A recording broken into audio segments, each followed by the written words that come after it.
သာသနာတော်တက္ကရာ2542ခုနှစ်ကောဇာတက္ကရာ1360ပြည့်နှစ်နတ်တော်လဆန်း8ရက်နေ့မန္တလေးမြို့82လမ်း18လမ်းကြား၌ရှိသောကသဝင်းဓမ္မယုံဘုရားပွဲဤဗုဒ္ဓပူဇနီယအကျိုးတရားပွဲအဖြစ်ဆင်ရင်ကျင်းပတဲ့ဓမ္မသဘင်အခမ်းအနားမှာမန္တလေးမြို့ကျောင်းတကာကျောင်းအမများဖြစ်ကြတဲ့ဦးအောင်ကြည်ဒေါ်လှပြုံးမိသားစုတို့ဤအမတဒါနဓမ္မဒါနအဖြစ်ဖြင့်ဟောကြားအပ်သောကက္ကာရုဇတရားဒေသနာတော်ဘုန်းကြီးတို့ဒီကနေ့ဗုဒ္ဓမြတ်စွာဟောကြားတော်မူခဲ့တဲ့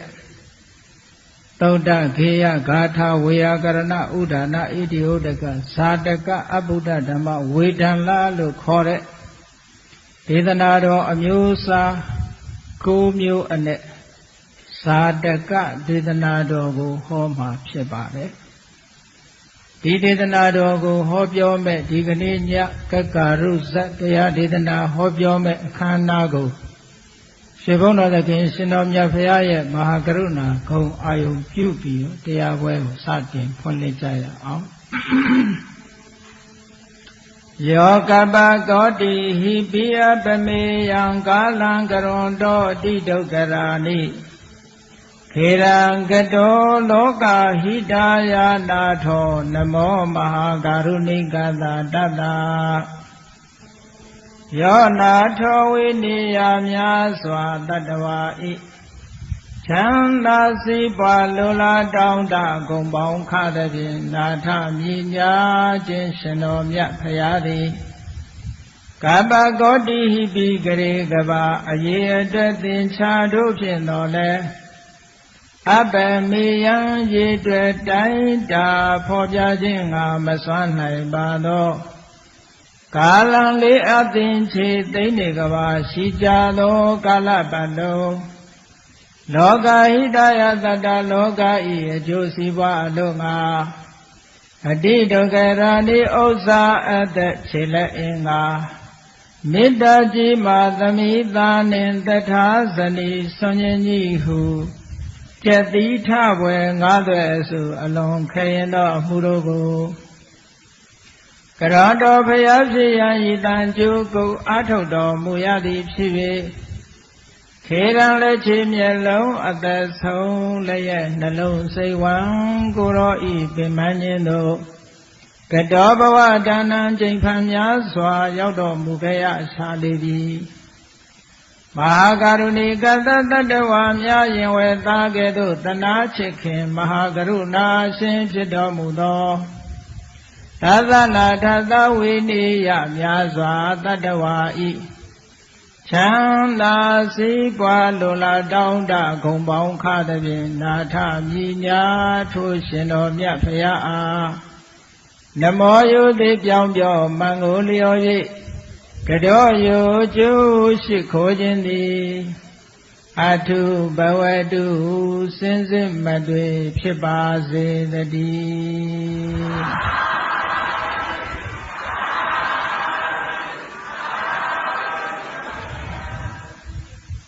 ဗုဒ္ဓမြတ်စွာဟောကြားတော်မူခဲ့တဲ့တရားဓမ္မတွေကိုမြတ်စွာဘုရားရဲ့လက်ထက်တော်ခါကာလတုန်းက9မျိုးခွဲခြားထားတာရှိပါတယ်သုတ္တဆိုတဲ့အမည်နဲ့မှတ်တမ်းတင်ထားတဲ့တရားဒေသနာတော်များရှိသလိုဂေယတို့ဝေယကရဏဂါထာဥဒါနဣတိဥဒကသာတကအဘုဒ္ဓဓမ္မတို့ဒီလိုအမည်9မျိုးခွဲခြားပြီးတော့ဗုဒ္ဓရဲ့ဒေသနာတော်တွေကိုမှတ်တမ်းတင်ထားခဲ့ကြပါတယ်ဗုဒ္ဓမြတ်စွာလက်ထက်တော်အခါကာလတုန်းကဒီလိုအမျိုးအစား9မျိုးခွဲခြားပြီးတော့မှတ်တမ်းတင်ထားတာဟာပထမသံဃာနာတင်တဲ့အခါကျတော့ထိုအမည်အချို့ကိုအသုံးပြုတော်လည်းပဲ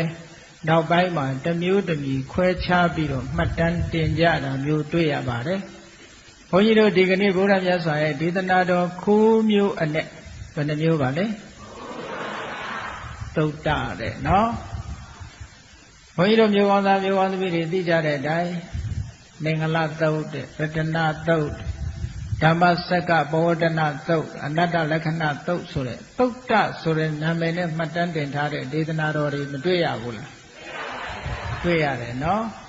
ထို့တူပဲဂေယလို့ဆိုတဲ့ဒေသနာမျိုးတွေလည်းပဲရှိတယ်ဝေယကရဏဆိုတဲ့ဒေသနာတော်မျိုးတွေလည်းရှိဘုန်းကြီးတို့ဓမ္မစကြာတရားဒေသနာတော်ကိုသုတ်တဆိုတဲ့အမျိုးအစားထဲမှာထည့်ရတော့လဲဣမသမိန်စပနဝေယကရဏသမိန်ပညမာနီလို့ဓမ္မစကြာဏိကုံးမှာပါတယ်နော်သုတ်တအမျိုးအစားထဲမှာထည့်ထားတော့လည်းပဲဝေယကရဏအမျိုးအစားထဲမှာပါတယ်လို့ဒီလိုဆိုတာနော်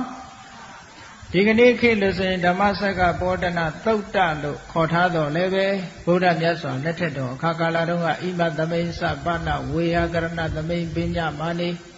ဝေယကရဏအမည်ရတဲ့ဒီဒေသနာတော်ကိုဟောလိုက်တဲ့အခါရှင်ကွန်တင်ညမထေဟာဝိရဇဝိတမလအငြိကျေးကင်းတဲ့ဓမ္မစက္ခုတရားနဲ့ပတ်သက်တဲ့မျက်စိအလင်းရသွားတယ်လို့ဒီလိုဆိုတာမှလားအဲ့တော့အဲ့ဒီဓမ္မစက္ကပောဒနာလို့သုံးမျိုးကိုဒါဝေယကရဏဒီကနေ့ခေတ်မှာဥဒံပါဠိဆိုပြီးတော့ဥဒါနခုတ်တကနိကေထဲမှာအပါဝင်ဥဒါနပါဠိဘုရားမြတ်စွာ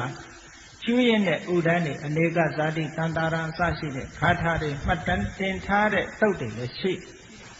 အဲ့ဒါတွေကိုဥဒံဥဒါနလို့ဒီလိုခေါ်ပါတယ်သုတ်တဂေယဂါထာဂါထာတွေနဲ့မှတ်တမ်းတင်ထားတာတွေလည်းရှိတယ်ဝေယကရဏဥဒါနဣတိဝုဒ္ဒကဣတိဝုဒ္ဒကဆိုတဲ့ကျမ်းကလည်းပဲသီးသန့်ရှိအဲ့ဒီဣတိဝုဒ္ဒကလို့ဆိုတဲ့သုတ်တွေကဘုန်းကြီးတို့ဘုရားမြတ်စွာလက်ထက်တော်ခါကာလတုန်းကတောတံပီပြည်မှာဥဒိဏဘယင်ကြီးရဲ့မိဖုရားတဦးဖြစ်တဲ့သာမာဝတီရဲ့အလုတ်အကျွေးခုတ်စုတ်တရာဆိုတာကြားဖို့ကြပါလိမ့်မယ်နော်အဲ့ဒီဒေါ်ဥတ္တရာဒီကနေ့ခုတ်စုတ်တရာလို့ခေါ်တာကခုတ်စာဥတ္တရာခါကလေးနည်းနည်းကုန်းနေလို့သူ့ကိုခုတ်စာဥတ္တရာလို့ဒီလိုခွဲခေါ်နော်နာမည်ရင်းကတော့ဒေါ်ဥတ္တရာပါဒေါ်ဥတ္တရာခါလေးနည်းနည်းကိုင်းနေသည့်အတွက်ကြောင့်ခုတ်စုတ်တရာခါကုန်းနေတဲ့ဒေါ်ဥတ္တရာလို့ဒီလိုအဓိပ္ပာယ်ရနော်အဲ့ဒီခုတ်စုတ်တရာဆိုတဲ့အမျိုးသမီးကြီးကဗုဒ္ဓမြတ်စွာကျောင်းတော်သွားပြီးတော့နေ့စဉ်နဲ့မြတရားဓမ္မနာယူပြီးတော့သာမဝတိအမှုရှိတဲ့မိဖုရားမောင်းမမိတ္တ900တို့အားပြန်ပြီးတော့ဟောပြောတဲ့တရားတွေကိုမှတ်တမ်းတင်ထားတာကိုဣတိဝုဒ္ဒကလို့ခေါ်ပါတယ်နော်အဲ့ဒီဣတိဝုဒ္ဒကပါဠိလေဒီကနေ့ခေတ်မှာဘုန်းကြီးတို့မျိုးကောင်းသားမျိုးကောင်းသူတွေဖတ်ရှုနိုင်တဲ့ဣတိဝုဒ္ပါဠိတော်ဆိုတတ်ရှိပါတယ်နော်ဣတိဝုဒ္ဒကဇာတက950ဗုဒ္ဓမြတ်စွာရဲ့အတိတ်ဘဝကအကြောင်းအရာတွေကိုဟောပြောတဲ့ဓမ္မဒေသနာမျိုးဇာတံဘူတံကာယတိကတိယတိဧတာယာဧတေနာတိဇာတကံလို့ဆိုတဲ့ဝိဇ္ဇဝဆနအတိုင်းဘုရားမြတ်စွာရဲ့အတိတ်ဘဝကအဖြစ်တနည်းတွေကိုပြန်လီဟောပြတဲ့ဒေသနာတော်မျိုးကိုဇာတကလို့ဒီလိုခေါ်တယ်နော်ဇာတဆိုတာဖြစ်ခဲ့ဘူးတဲ့အကြောင်းအရာတွေကိုကဟောပြောပြတယ်လို့ဒီလိုပါဠိစာပေမှာဒီစကားလုံးကိုသုံးထားဘုန်းကြီးတို့ဗမာပြည်မှာတော့ဇာတကဆိုတဲ့စကားလုံးကိုဇတ်လို့ဒီလိုပဲနာမည်ပေးလိုက်တယ်နော်အဲ့ဒီဇတ်တွေဟာ940နဲ့80ရှိတော်လည်းပဲခေါ်လို့လွယ်အောင်950လို့ခေါ်ထားကြပါတယ်တကယ်စင်စစ်ကတော့940နဲ့80ဘယ်နှစပ်ပါလဲသို့တော်လည်းပဲဘုန်းကြီးတို့ဗကံခေတ်ကအာနန္ဒာဘုရားစင့်ကွင်းတို့ရွှေစည်းကုံစင့်ကွင်းတို့မှာဒီ950ဇတ်တော်လာတဲ့အထုပ်ပတ်လေးတွေကိုရုပ်ပုံလေးတွေဖော်ပြီးတော့ထားတဲ့ထဲမှာပကံစင့်ကွင်းလို့ခေါ်တယ် 950ရုပ်ပုံလွှာလေးတွေကိုနော်ပုံဖော်ပြီးတော့ထားတဲ့စင့်နဲ့စင့်အုပ်နဲ့ပုံဖော်ထားတာကိုစင့်ကွင်းလို့အဲ့ဒီပကံမှာလောက်ထားတဲ့စင့်ကွင်းမှာတော့30ထပ်ဖြည့်ပြီးတော့950အပြည့်ပြထားတာရှိတယ်ဒါလည်းစိတ်ဝင်စားကြတစ်ခုနော်949 30ဖြည့်လိုက်တဲ့အခါကျတော့950ပြည့်မသွားဘူးလားအဲ့ဒီမှာ950ဖြည့်ပြီးတော့ပြထားတယ်အဲ့ဒီလိုဗုဒ္ဓမြတ်စွာရဲ့တရားဒေသနာတော်တွေထဲမှာလည်းအတိတ်ဘဝကဗုဒ္ဓရဲ့လောင်းလျာညီတို့ညီပုံပါရမီသံပါရတွေကိုစီးပူအထုတ်ခဲ့တယ်ဆိုတဲ့အကြောင်းအရာများကိုအသေးစိတ်မှတ်တမ်းတင်ပြီးတော့ဟောကြားထားတဲ့ဘဝဖြစ်တော်ပေါင်းနော်အကြောင်းဆိုင်လို့မြတ်စွာဘုရားကဟောတာအကြောင်းမဆိုင်လို့ဟောတာမဟောရတာတွေကပိုများတယ်အကြောင်းတိုက်ဆိုင်မှဟောရဒါကြောင့်မို့လို့950ဒီဘဝလောက်ပဲမြတ်စွာဘုရားဟောပြထားတယ်နော်တကယ်တော့လေးအသင်္ချေနဲ့ကဘာတသိန်းသူမေတ္တာဘဝကနေပြီးတော့ဘုန်းကြီးတို့ဗျာဒိတ်ခံလိုက်တဲ့အခါမှာဒီပင်ကရာမြတ်စွာဘုရားကနိယတဗျာဒိတ်ရပ်ပြီးတဲ့နောက်မှာဘဝနဲ့ပြောလို့မရပါဘူးကဘာနဲ့ခြီးပြီးတော့ပြောလေးအသင်္ချေနဲ့ကဘာတသိန်းတဲ့ဘုရားမြတ်စွာကျင်လီခဲ့ရတဲ့ဘဝအတိုင်းအတာတစ်ခုပါရမီတမ္ပါရအတိုင်းအတာတစ်ခုကိုလေးအသင်္ချေနဲ့ကဘာတသိန်းလေးအသင်္ချေဆိုတာမရေမတွက်နိုင်တဲ့ကဘာပေါင်းက4ခါကျုံတယ်လို့ဒီလိုဆိုလိုတာနော်အဲ့ဒါကိုလေးအသင်္ချေကိုလေးသင်္ချေလို့အလေးဖြုတ်ပြီးတော့ပြောပြတတ်တယ်အပါရမယ်လေးအသင်္ချေ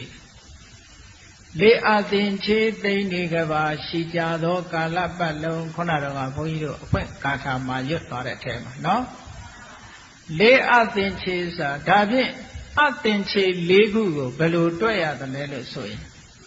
ဒီပင်ကရာမြတ်စွာဘုရားပွင့်တော်မူပြီးတဲ့နောက်ပွင့်တော်မူတဲ့ဘုရားကိုကွန်တင်ညလို့ဖွဲ့တော်ခေါ်ပါတယ်ဒီပင်ကရာမြတ်စွာဘုရားနဲ့ကွန်တင်ညမြတ်စွာဘုရားတို့ရဲ့ကြားမှာကဘာပေါင်းဘလောက်ကြားတယ်ဆိုတာအရေးအတွက်မရှိဘူးအဲ့ဒါကိုတသင်္ချေလို့မှတ်သားထားရပါတယ်နော်အသင်္ချေယကဘာတစ်ခုထို့တူပဲကွန်တင်ညဘုရားပွင့်ပြီးတဲ့အခါမှာဘုရားဆက်ပြတ်သွားလိုက်တာနောက်ပိုင်းမှာမင်္ဂလဘုရားဆိုတာပွင့်အဲ့ဒီကွန်တင်ညဘုရားနဲ့မင်္ဂလဘုရားကြားမှာလည်းပဲကဘာပေါင်းဟာဘလောက်ရဲ့လို့အရေးအတွက်မရှိသည့်အတွက်ကြောင့်အသင်္ချေတစ်ခုလို့ဒီလိုတစ်ခါထပ်မှတ်ရနော်တခါအဲ့ဒီမင်္ဂလဘုရားပွင့်ပြီးတဲ့နောက်မှာခြားဘုရားတွေပွင့်သွားပြီးတဲ့နောက်သောဘိဒဘုရားနဲ့နာဒရဘုရားအကြားမှာလည်းပဲကဘာပေါင်းဘလောက်ဆိုတာကိုမသားနိုင်ခြင်းကမဆွမ်းနိုင်တော့အောင်စီကြသွားလို့အဲ့ဒီမှာလည်းပဲအသင်္ချေရတစ်ခုလို့ဒီလိုမှတ်နောက်အနောမဓတ္တိမြတ်စွာဘုရားနဲ့ဗဒုမုဒ္ဒရမြတ်စွာဘုရားနှစ်သူတို့ရဲ့အကြားဟာလည်းကဘာပေါင်းညီမျှရဲ့လို့မှတ်တမ်းတင်ခြင်းကမဆွမ်းနိုင်ဘူးအဲ့ဒါကအသင်္ချေရတစ်ခုဆိုအသင်္ချေရဘယ်နှခုဖြစ်သွားတော့အဲ့ဒါကိုလေးအသင်္ချေလို့ပြောတာနော်မရေမတွက်နိုင်တဲ့ကဘာက၄ခုရေတွက်လို့ရတဲ့ကဘာကတသိန်းနှစ်ခုပေါင်းလိုက်တဲ့အခါမှာလေးအသင်္ချေနဲ့တသိန်းလို့ဒီလိုဆိုလိုတာကဘာပေါင်းဒီလေးအသင်္ချေနဲ့တသိန်းနဲ့ဂေါတမဘုရားရဲ့အလောင်းတော်ပါရမီတမ္ပါရများကိုဖြည့်ဆည်းအာထုတ်တော်မူခဲ့ရတယ်တဲ့အဲ့ဒီလိုအာထုတ်တဲ့အချိန်တွေနဲ့ပတ်သက်ပြီးအမတန်မှရှိကြတဲ့ကာလမှာဗုဒ္ဓမြတ်စွာဟာဘလောက်ခဲရင်တဲ့အလုပ်တွေကိုလုပ်ရသလဲဆိုရင်အတိဒုက္ခရာနိဥစ္စာအသက်ခြေလက်အင်္ဂါမေတ္တာကြီးမားသမီးသားနှင့်သက်ထားဇနီးစွန့်ခြင်းကြီးဟုသူများတွေစွန့်ဖို့ရအမတန်ခဲရင်တယ်ဟုတ်လားအမတန်စွန့်ဖို့ရခဲရင်တဲ့စွန့်ခြင်းကြီး၅ပါးကိုဖြည့်စွန့်ပြီးတဲ့အခါမှာဘဝတိုင်းဒီလိုစွန့်ရတာလွယ်လွယ်ကူကူမဟုတ်ပါဘူးနော်ဥစ္စာအသက်ပစ္စည်းဥစ္စာတွေလည်းစွန့်ရတယ်အသက်လည်းစွန့်ရတယ်ခြေလက်အင်္ဂါကိုယ့်ရဲ့ကိုယ်အင်္ဂါတွေကိုလည်းစွန့်ရတယ် ဥစ္စာအသက်ခြေလက်အင်္ဂါမေတ္တာကြီးမားသမီးသားနဲ့အင်မတန်ချစ်တဲ့သားသမီးတွေကိုလည်းစွန့်ရတယ်မုန်းလို့စွန့်တာတော့လွယ်ပါတယ်မလွယ်ဘူးလားဟုတ်လားခုသတင်းစာတွေကနေဘယ်သားသမီးချင်းပြောမကောင်းလို့ဆိုပြီးတော့အမွေပြတ်ကြော်ညာလွယ်ဘူးလားသတင်းစာတိုက်ပို့ခဲ့နော်ဘုရားလောင်းကတော့အဲ့ဒါမဟုတ်ဘူးနော်မေတ္တာကြီးမားသမီးသားနဲ့သက်ထားဇနီးအမတန်ခင်မင်းချစ်ခင်လာပါတဲ့ဇနီးများကိုလည်းပဲစွန့်လှူရတယ်ဆိုတဲ့အမတန်ခဲရင်တဲ့မဟာပရိစ္ဆာကစွန့်ရင်းကြီး၅ပါးကိုရှိစွန့်သူလောကထစရိယလောကရဲ့အကျိုးကိုကျင့်တော်မူခြင်းညာတထစရိယမိမိရဲ့ဆွေတွေမျိုးတွေအမျိုးသားတွေရဲ့အကျိုးကိုကျင့်ခြင်းဗုဒ္ဓတစရိယဖယားဖြစ်ဖို့ရသဗ္ဗိတဉာဏ်တော်ကြီးရဖို့ရရှင်းကြံကြိုးကိုအာထုတ်ခြင်းလို့ဆိုတဲ့အများအကျိုး၃မျိုးနော်စရိယ၃မျိုးလေးအသိဉ္စေနဲ့ကဘာတသိန်းအတွင်းမှာဘုရားမြတ်စွာဟာပင်ပင်ပန်းပန်းခဲခဲရင်းရင်းနဲ့လုပ်ခဲ့ရလို့အဲ့ဒီလိုဆွန့်လိုက်ရတဲ့ခေတံလက်ချေမျက်လုံးအသက်ဆုံးလိုက်တချို့ဘဝတွေမှာလက်တွေခြေတွေအဆုံးခံရတယ်တချို့ဘဝတွေမှာမျက်လုံးတွေအဆုံးခံရတချို့ဘဝမှာအသက်တောင်အဆုံးခံရဒါကြောင့်မို့လို့ခေတံလက်ချေမျက်လုံးအသက်ဆုံးလျက်နှလုံးစိတ်ဝမ်းကိုယ်တော်ဤသင်္မှန်းခြင်းတို့အလွန်အပင်ပန်းခံပြီးတော့အမတန်ဇွဲကောင်းလို့ဒီပါရမီတွေမပြည့်ပြည့်အောင်ဘုရားမြတ်စွာလောင်းလျာတော့ဟာဖြည့်ကျင့်တော်မူခဲ့အဲ့ဒါလို့ဖြည့်ကျင့်တော်မူခဲ့တဲ့ဘဝဟာ950တင်ကနိုင်ပါမလားမကနိုင်ဘူးနော်အမတန်ရှိကြလာတဲ့ကဘာပေါင်း4အသင်္ချေနဲ့တသိန်းကာလအတွင်းမှာဘဝပေါင်းကအသင်္ချေအနန္တဖြစ်ပြီးတော့ပါရမီများကိုဖြည့်ခဲ့ရတယ်ဒါကြောင့်မို့လို့ဘုန်းကြီးတို့မျိုးကောင်းသားမျိုးကောင်းသမီးတွေစဉ်းစားပြီးတော့ကြည့်အဲ့ဒီ4အသင်္ချေနဲ့ကဘာတသိန်းကာလအတွင်းမှာဘုရားအလောင်းတော်ဒီမျက်လုံးများကိုထုတ်လှူခဲ့ရတဲ့အချိန်ပေါင်းဟာဘုရားအလောင်းတော်ထုတ်လှူလိုက်တဲ့မျက်လုံးများရဲ့အရေးအတွက်ပမာဏသည်ကောင်းကင်ဘောကကျယ်ရည်တဲ့များတယ်တဲ့ကောင်းကင်ကကျယ်ရည်ရေတွက်လို့ရကောင်းကင်ဘောကကျယ်ရည်တဲ့များတယ်များမှာပေါ့ဘဝရဲ့လို့ရေတွက်လို့မှမရဟုတ်လားမရေတွက်နိုင်တာကြီးက4ခုရေတွက်လို့ရတာကိုက3သိန်းဆိုတော့ဘယ်လောက်ရှိကြတဲ့ကာလပါရမီတမ္မာရတွေရှိပြီးလို့မျက်လုံးကိုထုတ်ပြီးတော့လှူလိုက်တဲ့မျက်လုံးအရေအတွက်တွေဟာကောင်းကင်ကလက်ထတာယာကျေတကာတို့တဲ့ပို့ပြီးတော့များပါလေဘုရားအလောင်းတော်ခန္ဓာကိုယ်ကနေထုတ်ပြီးတော့လှူလိုက်ရတဲ့သွေးပမာဏဟာလေသမုဒ္ဒရာ4စင်းတွေကရေတဲ့များသေးတယ်တဲ့နော်အဲ့ဒါလောက်ထိအောင်သင်္ကြန်ကျုပ်ကိုအားထုတ်တော်မူခဲ့ရတဲ့ဘဝတွေကိုဟောထားတဲ့ဒေသနာဘဝအချို့အကြောင်းအားလျော်စွာဟောပြထားတဲ့ဒေသနာကိုသာတကဒေသနာလို့ဒီလိုခေါ်တယ်နော်သာတကအဘုဒ္ဓဓမ္မအရလုံးပေါင်းလိုက်တဲ့အခါဘုရားမြတ်စွာဟောကြားတော်မူတဲ့ဒေသနာတော်ဒီဘယ်နှမျိုးလဲ9မျိုးအဲ့ဒီ9မျိုးတည်းကဒီကနေ့ဘုန်းကြီးတို့ခေါ်မဲ့ဒေသနာကဘာဒေသနာသာတကဒေသနာအဲ့ဒီသာတကဒေသနာတွေလည်းပဲ950တဲကဘယ်ဇက်လဲလို့ဆိုရင်930နဲ့2ဇက်မြောက်ဖြစ်တဲ့900တဲက230နဲ့2ဇက်မြောက်ဖြစ်တဲ့ကက္ကာရုဇက်နော်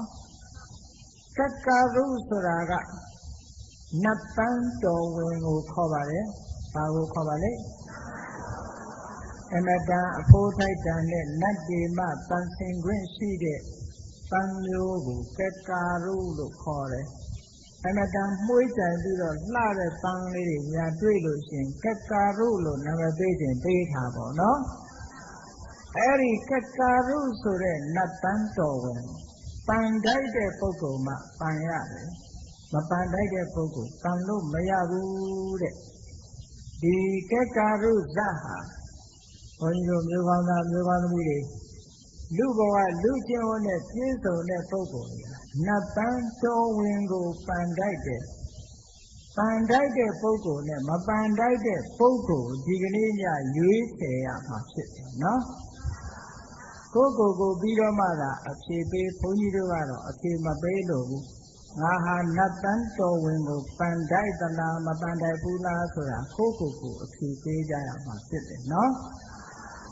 ဒီဇလံဟောကြားနိုင်ပြီးတဲ့နောက်မှာအဖြေဒီကိုယ့်ဘာကိုယ်ဖြေရမယ်အဖြေမျိုးဖြစ်ပါလိမ့်မယ်လို့ဒီလိုမှတ်ထားနော်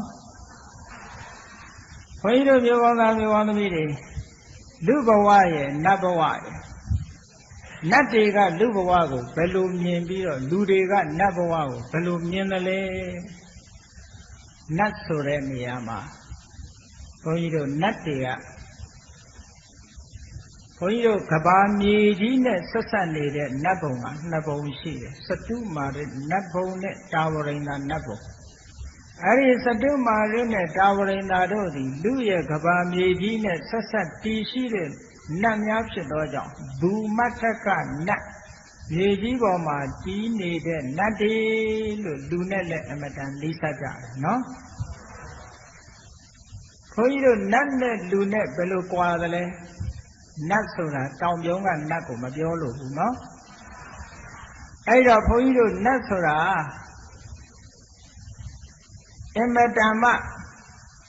ဒီကံတရားကိုအမိပြုပြီးတော့နတ်တွေဟာကမ္မဖလူပဇီဝီ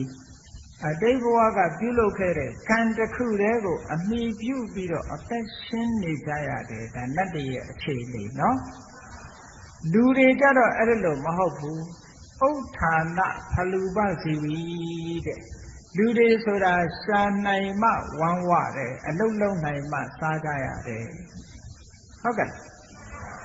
လူဘဝကဥဋ္ဌာဏဖလူပဇီဝီလုံလဝိရိယပေါ်မှာမှီပြီးတော့အသက်ရှင်ကြရတယ်နတ်တွေကကမ္မဖလူပဇီဝီကံလေးကိုမှီပြီးတော့အသက်ရှင်ကြရတယ်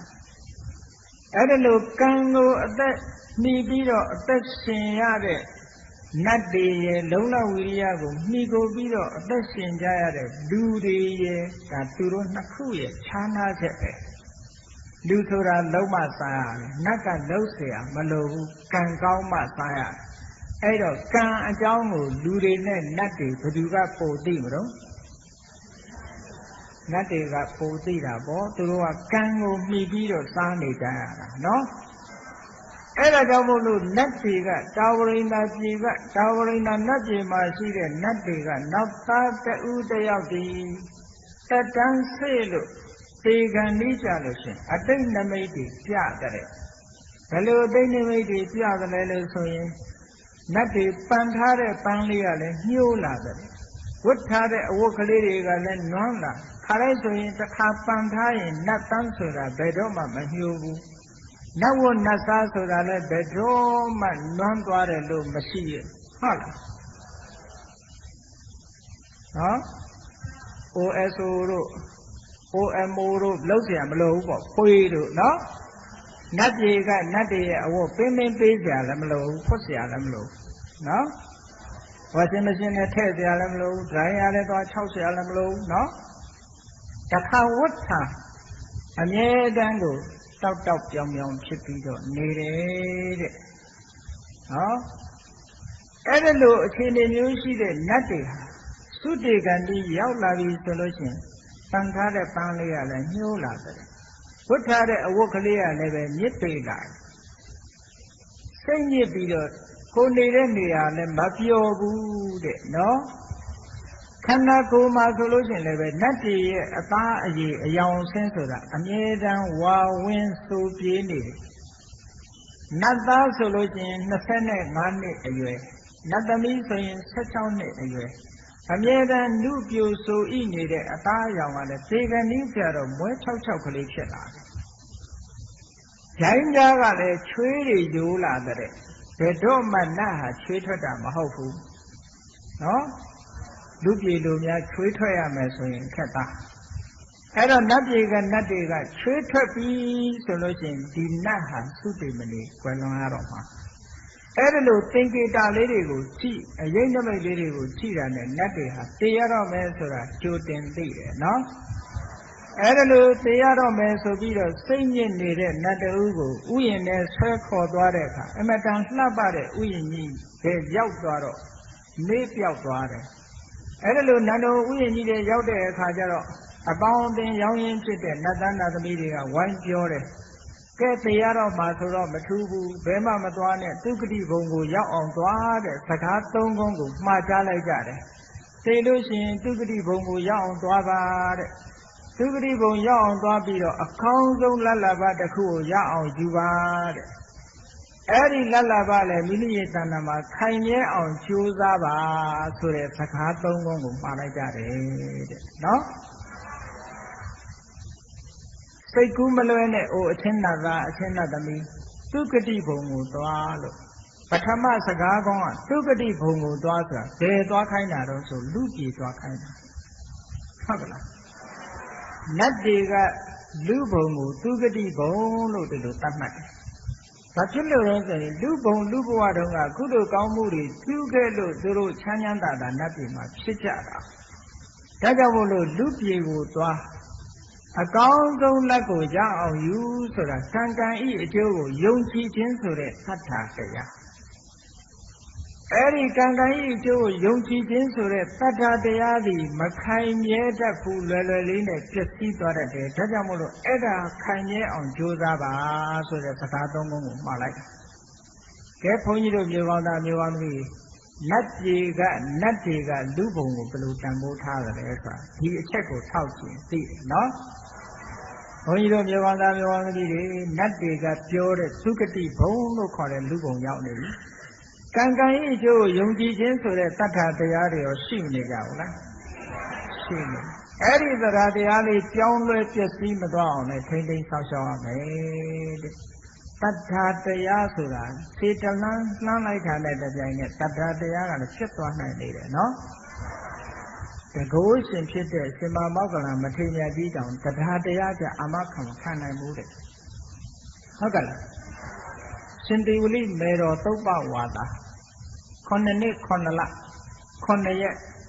မိမဖွားနိုင်လို့ဆင်းရဲဒုက္ခတွေကြုံပြီးတဲ့နောက်မှာရှင်သေဝလိလေးကိုမွေးဖွားလိုက်တဲ့အခါကျတော့အသက်ဘေးအန္တရာယ်ကလွတ်မြောက်လာတာဖြစ်လို့မြတ်စွာဘုရားကို9 ရက် 9 လသံဃာတော်အရှင်မြတ်တွေဆုံးကပ်ခြင်းလို့ဘုရားစီလာလျှောက်တဲ့အခါကျတော့ဆုံးကပ်မဲ့တရားကတင့်ထားပြီးသားရှိနေတယ်အဲ့ဒီတရားကဘု து တရားလဲဆိုရင်ရှင်မမောက္ကလံကိုးကွယ်တဲ့တရားအိမ်ကတင့်ထားမြတ်စွာဘုရားသခင်ကိုယ်တော်မြတ်ကရှင်သေဝလိလောင်းလျာလေးကိုဦးစားပေးလို့တဲ့ဘုရားဆိုတာဦးစားပေးတယ်ဆိုကျွတ်မဲ့ပုဂ္ဂိုလ်ဦးစားပေးရတယ်နော်အဲ့ဒီရှင်သေဝလိဆိုတာလတ်လဘအရာမှာဧတရဘွယ်သူဖြင့်จิตတူမြောက်စားရမယ်ပုဂ္ဂိုလ်သူပုဂ္ဂိုလ်မြတ်ဖြစ်တော်မူမှာကိုမြင်တော်မူသည့်အတွက်ကြောင့်မြတ်စွာဘုရားကရှင်သေဝလိမေတော်များဆုံးကပ်ဖို့ရာအတွက်အခွင့်အရေးပေးဖို့ရှင်မောက္ကလံခေါ်ပြီးတော့မိန့်ကြားတယ်မောက္ကလံတဲ့တင့်ရဲ့တကားကိုပြောပါ9 ရက်လောက်နောက်ဆုတ်ပေးပါနောက်ကျမှကပ်ပါနော်အဲ့ဒါလို့ရှင်မောက္ကလံကဘုရားထံကောင်းပါပြီမြတ်စွာဘုရားဝန်ခံပြီးတော့အိမ်ကြွသွားပြီးတော့သူ့တကားကြီးကိုသွားပြုတ်တကားဒီလိုအကျိုးအကြောင်းမြတ်စွာဘုရားကပြောခိုင်းဆွန်ကျွေးဖို့ရတဲ့တကားပင့်ထားတာဟုတ်တယ်9 ရက်လောက်နောက်ဆုတ်လိုက်ပါလို့ရှင်မောက္ကလံပြောတော့အဲ့ဒီတကားကြီးကဘာပြောလဲဆိုအရှင်ဘုရားတဲ့တပည့်တော်ဆုတ်ပေးမယ်ဒါပေမဲ့အရှင်ဘုရားတပည့်တော်ကိုအာမခံချက်3 မျိုးပေးရမယ်နော်တကားကရှင်မောက္ကလံကိုဈေးကန်လိုက်တပည့်တော်ဆုတ်ပေးမယ်တဲ့အရှင်ဘုရားဆန္ဒတိုင်းသို့တော့အာမခံချက်3 ချက်ပေးရမယ်9 ရက်အတွင်းတပည့်တော်မသေးဘူးဆိုတာအရှင်ဘုရားအာမခံသေသွားလည်းကတ်လို့မရတော့ဘူးနော်နံပါတ်2တပည့်တော်ရဲ့ပစ္စည်းဥစ္စာတွေရေမင်းမီခိုးသူမချစ်မနစ်တော့မွေခံသားသမီးဆိုးတွေကြောင့်မပြည့်စည်စေရဘူးဆိုတာအာမခံရမယ်နံပါတ်3တပည့်တော်အခုဆုံးကပ်ခြင်းနဲ့တရားတရားတစ်ဖွားဖွားဖြစ်နေဟို9 ရက်ကြာတပည့်တော်ဒီတရားတရားဖြစ်ခြင်းမှာဖြစ်နေအဲ့ဒီတရားတရားနဲ့အရှင်ဘုရားအာမခံရမယ်ဟုတ်ကဲ့အဲ့ဒါလို့ရှင်မောက္ကလံကိုပြောတော့ရှင်မောက္ကလံကအေး1 နဲ့ 2 9 ရက်အတွင်းမသေးဘူးပစ္စည်းဥစ္စာတွေလည်းမပြတ်စေရဘူးဒီ2 ချက်တော့အာမခံနိုင်တယ်တရားတရားတော့ငါအာမမခံနိုင်ဘူးဟုတ်ကဲ့ တရားတရားတော့ကိုယ့်ဘာကိုယ်ပဲထိမ့်ပါတဲ့ငါအာမမခံနိုင်ဘူးဆိုသကိုးရှင်တောင်မှပဲအာမခံလို့မရဘူးတရားတရားဆိုနော်ဒါကြောင့်မို့လို့နံပါတ်3အချက်နတ်တွေကမှားလိုက်တာကောင်းဆုံးလတ်လာဘကိုရအောင်ယူပါအဲ့ဒီလတ်လာဘကိုခိုင်မြဲအောင်ကြိုးစားပါဆိုတရားတရားခိုင်မြဲအောင်ကြိုးစားရမယ်တဲ့နော်အဲ့ဒါလို့နတ်ဘုံကနတ်ဘဝနတ်တွေကဓမ္မဖလူပစီဝီကံကိုမိပြီးအသက်မွေးရတာဖြစ်တဲ့အတွက်ကြောင့်လူဘုံလူဘဝကိုသိပြီးတော့တန်ဖိုးထားကြတယ်အဲ့ဒါလို့တန်ဖိုးထားပြီးတော့လူဘုံကိုသွားပြီးသူတို့ကဘာပြောတော့အေဟိဒေဝပုဏ္ဏပုဏ္ဏနတ်ပြည်ကိုမင်းမခဏခဏပြန်လာခဲ့ပါတဲ့ဘာနဲ့ဥပမာတူတော့ဆိုလို့ရှိရင်နော်နိုင်ငံရခြားသွားပြီးတော့စီးပွားသွားရှာကြနှစ်နှစ်သုံးနှစ်အတွင်းသိမ်းပေါင်းများစွာဆန်းလာပြီ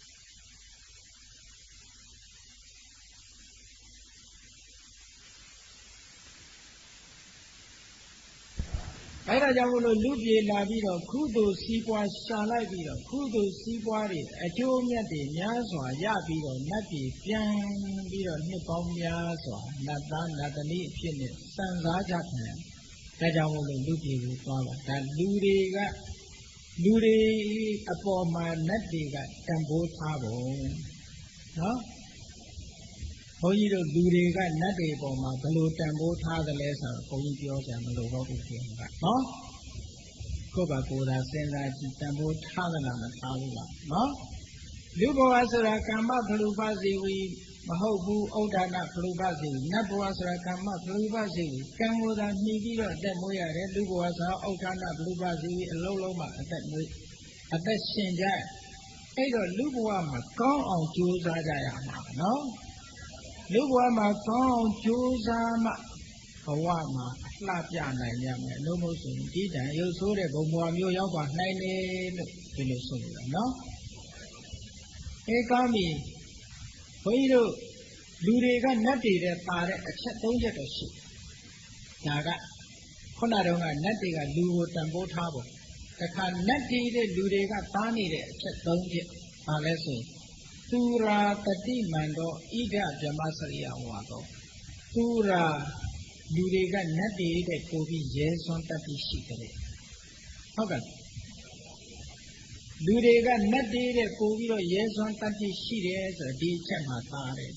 နောက်တစ်ခုတတိမန္တောနတ်တွေကသိပြီးတော့တတိမေ့လွယ်တယ်လူတွေကတတိပိုကောင်းတယ်တဲ့လူပြေကလူတွေကနတ်တွေတဲ့တတိပိုကောင်းတယ်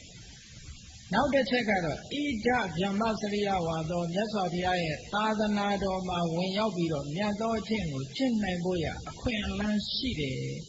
ဘယ်နှချက်တော့အဲ့ဒါလူတွေကနတ်တွေတဲ့သားတဲ့အချက်ကဲလူဆိုတဲ့စကားလုံးဟာဘုန်းကြီးတို့ဗမာစကားကတော့လူဆိုတာတလူလူတက်နော်ကောင်းတဲ့အကျင့်တွေနဲ့တလူလူမြင့်တက်နေတဲ့ပုဂ္ဂိုလ်တွေကိုလူလို့ခေါ်ပါဠိစာပေမှာမနုဿဆိုတာလူဘာကြောင့်မနုဿလို့ခေါ်တယ်လို့ဆိုရင်မနောဥပ္ပန္နရေသံတိမနုဿရေသံခြင်းပုဂ္ဂိုလ်၏မနောစိတ်သည်ဥပ္ပန္နမြင်မာလျက်ရှိဣတိတသမထို့ကြောင့်တေထိုပုဂ္ဂိုလ်တို့သည်မနုဿတတ္တဝါတွေထဲမှာလူဟာစိတ်ဓာတ်အမြင့်မားဆုံးပဲတဲ့ဟုတ်ကဲ့ဒါလူတိုင်းတော့လူကလူနဲ့တူရင်တော့စိတ်ဓာတ်မြင့်မားပါပေါ့နော်သို့တော့လူဖြစ်အတန်းနဲ့လူမပီတဲ့လူတွေလည်းမရှိနိုင်လေဘူးလားလူဆိုတာစိတ်ဓာတ်မြင့်မားရမယ်ဆိုတာဒါမှတ်ထားနော်မနောဥပ္ပန္နယေသံတိမနုဿရေသံခြင်းပုဂ္ဂိုလ်တို့ဤမနောစိတ်ဓာတ်သည်ဥပ္ပန္နမြင့်မားလျက်ရှိပါပေတော့ဣတိတတမထို့ကြောင့်ပေထိုတတ္တဝါတို့သည်မနုဿမြည်ကြလေကုန်၏အလုံးသောတတ္တဝါတွေတဲ့ပို့ပြီးတော့စိတ်ထက်ရေးရမှာမြင့်နေတဲ့စိတ်ထက်မြင့်မားလို့လူမနုဿလို့ဒီလိုခေါ်တယ်တဲ့နော်ခဲကောင်းပြီဒီလိုတန်ဖိုးရှိတဲ့လူဘဝရောက်နေတော်လည်းပဲတန်ဖိုးရှိတဲ့အကျင့်တွေရှိမှလူဟာမြတ်နိုင်တယ်နော်တာဝရိန္ဒနတ်ပြည်ကနတ်တွေလူဘုံလူဘဝကဘယ်လိုလူတွေကိုတန်ဖိုးထားသလဲလို့ဆိုရင် မာတာပိတိပရံဇံတုံကုလေစိထပါစာယိနံသန္နံသခိလောသမ္မာသံပေတုနေယပါဟာယိနံနိစေရဝိနေယုတ်တံသစ္ဆံကောဓာဘိဗုံနရံဓံဝေဒေဝတာဝတိန္တာအာဟုတပုရိသောဣတိမာတာပိတိပရံမိဘကိုလုံကျွေစောင်းရှောက်၍နေသောဇန္တုံတတ္တဝါကို၎င်းကုလေစိထပဇာယိနံမိမိရဲ့အမျိုးထဲမှာအသက်အရွယ်အားဖြင့်တည်တဲ့ပုဂ္ဂိုလ်ကိုယုသည်လေးစားတတ်တဲ့ဇန္တုံအမျိုးကောင်းသားအမျိုးကောင်းသမီးကို၎င်းမိဘနှစ်ပါးကိုလှုပ်ချွေးပြုစုတဲ့သူတဲ့ဟုတ်ကဲ့လားကုလေစိထပဇာယိနံမိမိရဲ့အမျိုးထဲမှာဦးကြီးတို့ဦးလေးတို့ဗကြီးတို့ဗထွေးတို့အမတို့အခိုးတို့ဟောကုလေစိထပဇာယိနံမိမိရဲ့မျိုးထဲမှာမိမိတဲ့အသက်အရွယ်ကြီးတဲ့ပုဂ္ဂိုလ်ကိုယုသည်လေးစားတတ်တဲ့ဇန္တုံအမျိုးကောင်းသားမျိုးကောင်းသမီးကို၎င်းမန္နံသခိလသမ္ပတံအရာရာမှာပြည့်နဲ့ပြောတတ်တဲ့အမျိုးကောင်းသားမျိုးကောင်းသမီးကို၎င်းတချို့လူတွေကဒီလိုရည်ချင်းမရှိလူကြားထဲမှာဘူးတော်တတ်တဲ့လူကရှိသေးတယ်နော်စကားပြောတဲ့အခါမှာနူးညံ့ရမယ်တဲ့ပြည့်ဖြည့်ရမယ်တဲ့လူဟာနော်အမိဖကိုလှုပ်ကြွေးရမယ်ကိုအမျိုးတဲ့ဆွေတွေကကြီးတဲ့ပုဂ္ဂိုလ်တွေကိုယုံသိလေးစားရမယ်တဏ္ဍစကားပြောတဲ့အခါမှာပြည့်ပြောရမယ်တခိလသံပါဒခင်မင်ပွဲရအသုံးအနှုန်းတွေသုံးပြီးတော့ပြောရမယ်တဲ့တဏ္ဍတခိလသံပါဒံသစ္ဆံကောဓာဘိဗုံနရံပေတုနေယပဟာယိနံချောပိဂုံတိုက်ခြင်းကိုဖယ်ရှားတတ်သောဇန္တုံအမျိုးကောင်းသားမျိုးကောင်းသမီးကို၎င်းစကားပြောတဲ့အခါမှာတဦးနဲ့တဦးမတည့်အောင်ဘယ်တော့မှမလုပ်ဘူးတဲ့နော်တယောက်နဲ့တယောက်ခင်မင်းနေတာအခင်မင်းပြတ်သွားအောင်ဘယ်တော့မှဂျားတဲ့ကနေပြီးတော့တတ်ရှူပြီးတယောက်နဲ့တယောက်မတည့်အောင်မလုပ်ဘူးဂုံမတိုက်ဘူးလို့ဆိုတယ်နော်မစ္စေရဝိနေယုတ်တံနှမျိုးဝန်တို့ခြင်းလို့ဆိုတဲ့မစ္စရိယာကိုဖယ်ရှားပြခြင်းနဲ့ရှင်တဲ့ဇန္တုံမျိုးကောင်းသားမျိုးကောင်းသမီးကို၎င်းသစ္ဆံအရာရာမှာမှန်တဲ့စကားကိုသာပြောဆိုတတ်တဲ့ဇန္တုံမျိုးကောင်းသားမျိုးကောင်းသမီးကို၎င်းကောဓာဘိဘုံအမျက်ကိုလွှမ်းမိုးနှိမ့်ဆက်နိုင်တဲ့ဝါအမျက်ဒေါသကိုအနိုင်ယူနိုင်တဲ့အမျိုးကောင်းသားမျိုးကောင်းသမီးကို၎င်းလူလောကမှာလူဆိုတာတာဝရိန္ဒနတ်ကသတ်မှတ်ပေးထားတဲ့လူရဲ့စံဟုတ်ကဲ့လူမှန်လို့ရှိရင်မိဘကိုလှုပ်ကြွေးရမယ်တဲ့အမျိုးတွေကဆွေမျိုးသားချင်းတွေကကိုယ်ရဲ့အသက်ရွယ်ကြီးတဲ့ပုဂ္ဂိုလ်တွေကိုယူသည်လေးစားရမယ်ပြည့်ချစ်ခင်မွေရာစကားကိုပြောဆိုတတ်ရမယ်တဦးနဲ့တဦးမတည့်အောင်ခုံးမတိုက်ရဘူးတဲ့နော်မိမိရှိတဲ့ပစ္စည်းနဲ့ပတ်သက်ပြီးတဲ့ကာလနှမျိုးဝန်တိုခြင်းလို့ဆိုတဲ့မစ္စရိယတရားကိုဖယ်ရှားနိုင်ရမယ်သစ္ဆံမှန်တဲ့စကားကိုသာပြောရမယ်ကောဓာဘိဘုံဒေါသကိုလွှမ်းမိုးနိုင်ရမယ်ထိန်ချုပ်နိုင်ရမယ်လောကမှာဒေါသကိုမထိန်နိုင်ဘူးဆိုမဖြစ်တဲ့နာတွေဖြစ်ကုန်နော်လူမှန်ရင်ဒေါသထိန်နိုင်ရမယ်တဲ့အဲ့ဒီလိုပုဂ္ဂိုလ်မျိုးကိုတာဝရိန္ဒပြည်၌နေကြကုန်သောဒေဝနတ်တို့သည်ကံပုဂ္ဂလံထိုပုဂ္ဂိုလ်မျိုးသပ္ပုရိသောဣတိတကဲ့သူတော်ကောင်းပါပေသည်ဟု၍ဟုတ်စတိခေါ်ဆိုပညာသမုတ်အပ်ပါပေတော့ဣတိသောတကောဒေဝရာဇာတကြနမင်းသည်အဝေါစာကောင်းစွာမဲ့တွေပြောကြားခဲ့ပါပေတည်း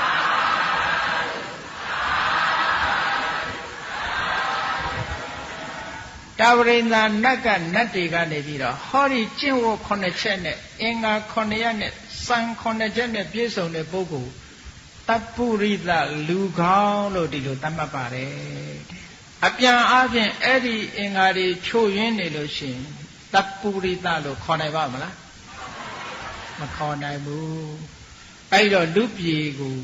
နတ်တွေကဒီလိုတန်ဖိုးထားကဲကောင်းပြီဘုန်းကြီးတို့ကက္ကရုဇတ်မှာလည်းပဲနတ်တွေနဲ့လူတွေနဲ့ဆက်သွယ်ပြီးတော့လူရဲ့ ရှိရမယ့်အင်္ဂါရက်တွေကိုနတ်တွေကဘယ်လိုပြောခဲ့တယ်ဆိုတာဘုန်းကြီးတို့နားထောင်ကြည့်ရအောင်နော်အတိတေလွန်လေပြီးသောအခါ၌ဗာရဏတိယံဗာရဏတိပြည်၌ပြမတတ်တေပြမတမင်းသည်ရေဇံမင်းဖြစ်ကိုကာရေတိပြုခဲ့လေပြီဘုန်းကြီးတို့950ဇတ်တွေဟာရေပုံရအားဖြင့်အတိတေဗာရဏတိယံပြမတတ်တေရေဇံကာရင်တေနဲ့စအားကြည့်ပဲနော်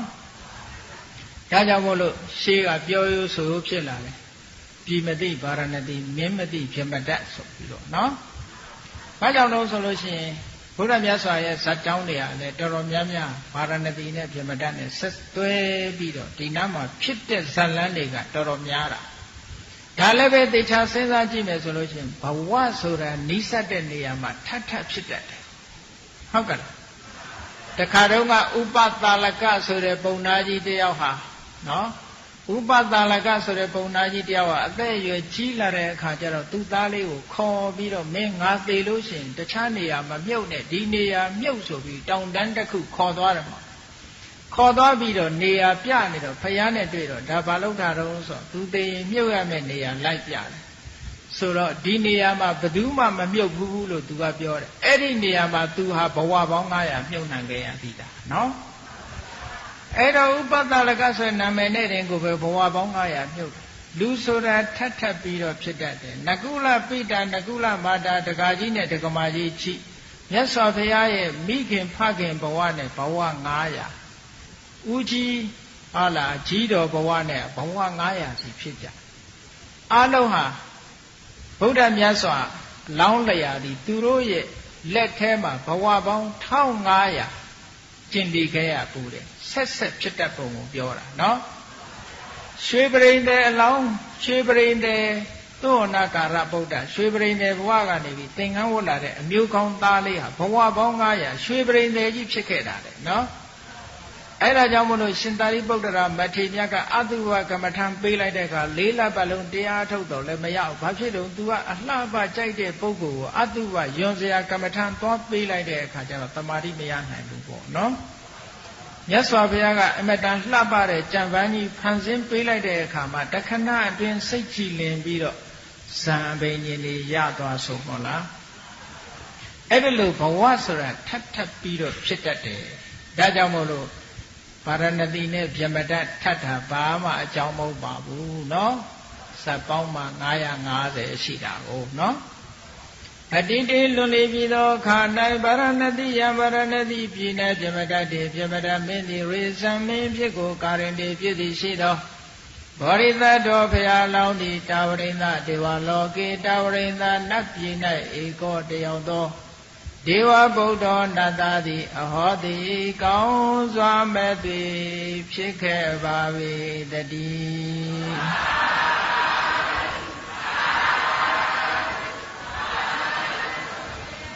လူပြည်မှာဗာရဏသီမှာဗြဟ္မတမင်းကြီးစိုးစံနေတဲ့အချိန်ဘုရားအလောင်းတော်ဟာတာဝရိန္ဒနတ်ပြည်မှာနတ်သားအဖြစ်နဲ့ဖြစ်ခဲ့ပါတယ်တဲ့ဒီဇာလံထဲမှာနော်တာဝရိန္ဒမနတ္တအဖြစ်နဲ့ဖြစ်တဲ့အခါကျတော့ထိုခေတ်ထိုခါကာလတုန်းကဗာရဏသီပြည်မှာကြီးကျယ်ခမ်းနားတဲ့ပွဲလမ်းသဘင်တွေကိုဆင်ကျင်းပတော့တာဝရိန္ဒနတ်ပြည်ကနတ်တွေကလည်းလာပြီးတော့ပွဲချီကြတယ်ပွဲကြိုက်ပုံရတယ်သူတို့ကနော်နတ်ပြည်ကပွဲနဲ့အာမရလို့လူပြည်ကပွဲလာကြည့်ကြတယ်နဂါးတွေခလုံးတွေဘုံမတ္တကနတ်တွေဟာလူပြည်မှာကြီးကျယ်စီကားလာတဲ့ပွဲလန်းသဘင်ကိုလူရောင်ဆောင်ပြီးတော့ပွဲခင်းမှာပွဲလာကြည့်ကြတယ်ဆိုပဲအဲဒီတော့တာဝရိန္ဒပြည်ကနတ်သား၄ဦးဟာဆင်းလာတဲ့အခါကျတော့ပွဲသွားပွဲလာဆိုတော့ဘုန်းကြီးတို့မျိုးကောင်းသားမျိုးကောင်းသမီးတွေပွဲသွားတဲ့အခါများပန်းနေပါလိပန်သွားကြသေးလားပန်ကြတယ်နော်တာဝရိန္ဒနတ်ပြည်ကနတ်သား၄ဦးဟာလည်းပဲကက္ကရုဆိုတဲ့နတ်ပန်းကြီးတွေကိုပန်းကုန်းကြီးလုပ်ပြီးတော့ခေါင်းမှာစွတ်ပြီးဟုတ်လားဘာနဲ့သွားတူတော့ဆိုလို့ရှိရင်ဒီကတောင်ပြုံးပွဲတို့ဟုတ်လားတောင်ပြုံးပွဲတို့ယရဏဂူတို့လာတဲ့အခါမှာကြောက်ခက်ပန်းတွေကိုအခွေကြီးလုပ်ပြီးတော့ခေါင်းစွတ်ကြတာမှလားအဲ့ဒါပြောလို့ပဲတာဝရိန္ဒနတ်ပြည်ကနတ်တွေကလည်းကက္ကာရုနတ်ပန်းကိုပန်းခွေကြီးလုပ်ပြီးခေါင်းစွတ်လူပြည်ဆင်းလာတဲ့တို့လည်းဆင်းလာလိုက်ရော 12 ယူဇနာကျယ်ဝန်းတဲ့ဗာရဏသီပြည်ကြီးတပြည်လုံးဟာပန်းအနှံ့နေနဲ့မှုေးကြိုင်ပြီးတော့သွားတယ်နော်အဲ့ဒါလို့မှုေးကြိုင်သွားတဲ့အခါကျတော့ဗာရဏသီပြည်မှာရှိတဲ့လူတွေကဟာမှုေးလာကြည်လားမှုေးလာကြည်လားဘယ်ကပါလိမ့်နဲ့ဆိုပြီးတော့ဒီပန်းတဲမှုေးပါလားတခါမှဒီလိုပန်းနှံမျိုးမရဘူးနဲ့စုံစမ်းနေကြတဲ့အခါကျတော့နတ်တွေကတို့ပန်းကိုလူတွေအနှံ့ရလို့ပြောနေကြတာပဲဆိုပြီးဘုရင်ရဲ့နန်းတော်ရင်ပြင်ဘက်ကိုကောင်းကင်တက်ကနေပြီးတော့ကောင်းကင်ဘက်ကိုပြန်တက်ပြီးတော့ဘုရင်ရဲ့ဒီမင်းရင်ပြင်အထက်မှာကောင်းကင်မှာရပ်ပြီးတော့ပြနေကြတယ်အဲ့ဒါလို့ရပ်ပြတဲ့အခါကျတော့ဘုရင်မင်းကြီးနဲ့ကွာမပေါင်းချမ်းရံပြီးတော့ဘုရင်ရဲ့ဒီနန်းတော်ရှိကနေပြီးတော့မင်းရင်ပြင်ဘက်ကိုထွက်လာတဲ့တိုက်လူပြည်သားလူအများတွေကလည်းအမတန်ထူးဆန်းတဲ့နတ်ပန်းတွေကိုပန်းဆင်းလာကြတဲ့နတ်သား၄ယောက်ကိုမြင်ကြတော့တအံ့တော်နဲ့ဝိုင်းပြီးတော့စုလာကြစုလာတဲ့အခါဗာရဏသီမင်းကြီးကဥဆောင်ပြီးတော့မေးတယ်အချင်းနတ်သားတို့ဘယ်နတ်ဘုံကလာကြတာတော့တင်တို့ပန်းကမှုေးလာကြီးလားနဲ့ပြောတော့နတ်တွေကကျွန်ုပ်တို့ဟာတခြားလာတာမဟုတ်ပါဘူးတဲ့တာပရိန္ဒနတ်ပြည်ကလာကြတာပါဒါဖြင့်အဲ့ဒီပန်းကမှုေးတာဘာပန်းခေါ်တော့ဆိုဒါကကက္ကာရုလို့ခေါ်တဲ့နတ်ပန်းခေါ်ပါတယ်တဲ့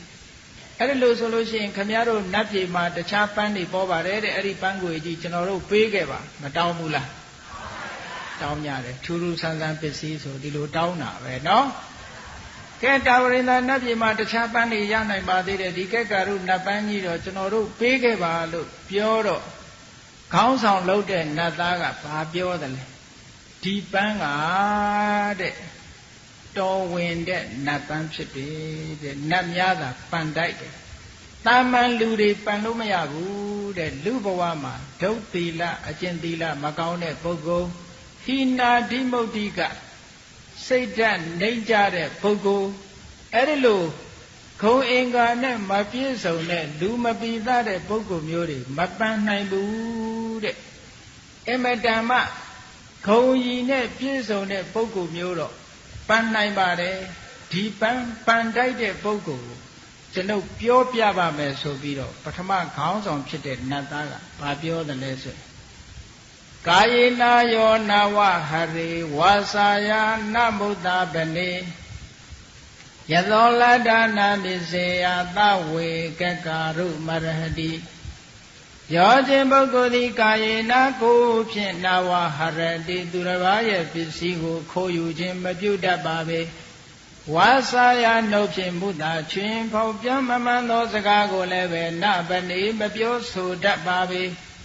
ယသောစိစေဥစ္စာချမ်းရန်ကိုလတ္တရပြည်တဲ့နောက်မှာနပပိစေယမမိတ်မလျော့ပါပေသောထုပုဂ္ဂိုလ်သည်ဝေစင်စဉ်ကက္ကာရုအမည်ရှိတဲ့နတ်ပန်းတော်ဝင်ကိုအရဟတိမုတ်ချမသွေခံယူပန်ယူတိုက်ပါပေတော့ဤဣတိသောဒေဝပုတ္တောနတ်သားသည်ဩဇာကောင်းစွာမသွေပြောကြခဲ့ပါပေတည်း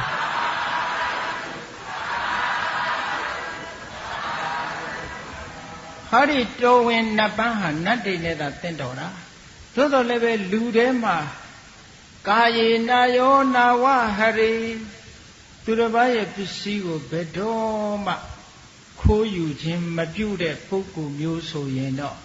ဟောဒီပန်းကိုပန်လို့ရပါတယ်တဲ့နော်ကာယေနာကိုဖြင့်နာဝဟရိသူတစ်ပါးပစ္စည်းကိုခိုးယူခြင်းကိုမပြုတတ်ပါသူတစ်ပါးပစ္စည်းကိုဘယ်တော့မှမခိုးဘူးအတိဏဒါနသူများမပေးတဲ့ပစ္စည်းကိုမယူတတ်ဘူးတဲ့အဲ့ဒီပုဂ္ဂိုလ်မျိုးကဟောဒီပန်လိုက်တယ်ဝါစာယနာမုဒ္ဒပနေ